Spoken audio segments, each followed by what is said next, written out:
Ladies and gentlemen, this is Captain Robertson here with a very special video this evening to let you all know that while you are waiting for the release of the final episode of Into the Unknown, I have decided, as a special gift to everyone for their continued patience, to release two more vessels that have appeared during the Space Engineer series, namely the Olympus 207 Aerospace VTOL and its military variant, the MS-10 Griffin Assault Transport.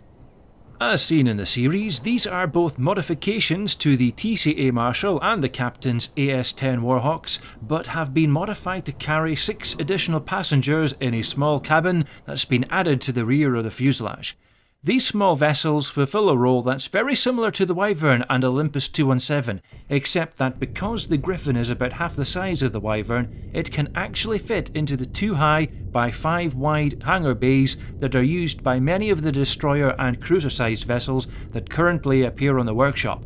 unlike the Wyvern, which ideally needs a large battleship or carrier-sized vessel. This means that it's going to be a lot cheaper to create in survival and actually fit inside a lot of the large grid spacecraft that people are able to build using the limited resources, especially the Olympus 207, because as it doesn't have any weapons, it can fit comfortably into a room that's only 4 large blocks wide by 2 high and 6 long, which is even smaller than the Iron Angel aerospace fighter that was featured in Season 2 of Into the Unknown.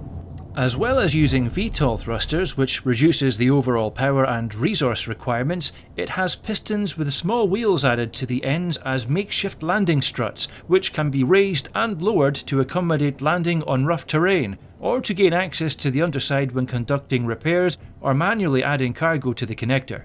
It also features 3 projectors, one of which has a blueprint for the vessel's fuselage to assist in repairs, and 2 additional projectors which each have a blueprint of the thruster nacelles on either side of the spacecraft, which means if you lose an entire engine nacelle, you can build another one later on. Although I'd only recommend doing this in space, or at a planet-side facility where you've got access to some type of construction vehicle, as you'll need to move the projection away slightly, build it, and then move the nacelle and its rotor head back into place to attach it again.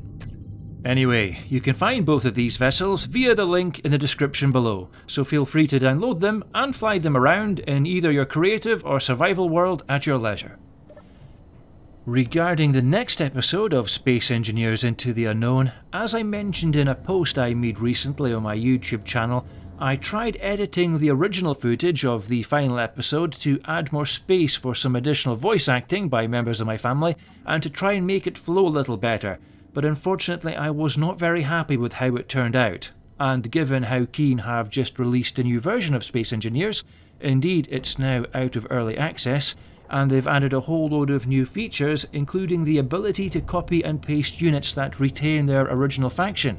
I have decided to re-record the final episode, which also includes a rather large space battle, to see how it looks, and if I prefer it over the original clunky footage with stuttering and low FPS from over a year ago, I'll just use that instead, as I feel it's only fair that I release something that does justice to an episode that is essentially the end of an entire story. Minus the epilogue, of course, but that'll only be around 10 to 20 minutes long at the most. The good news is that I still have most of the original audio and will try to reuse as much of that as I can in this remastered version. Well, that pretty much covers it for this evening, so I hope you all enjoy playing around with these creations, and for all of you looking for the Valiant, Montero or the AS-10 Warhawks, don't worry, those will actually be included as part of the world save that I will release at the end of Season 3, and they will be placed at certain locations around the world which you can find by exploring for them. Well, until next time, I wish you all the very best, and as always, this is Robertson, signing off.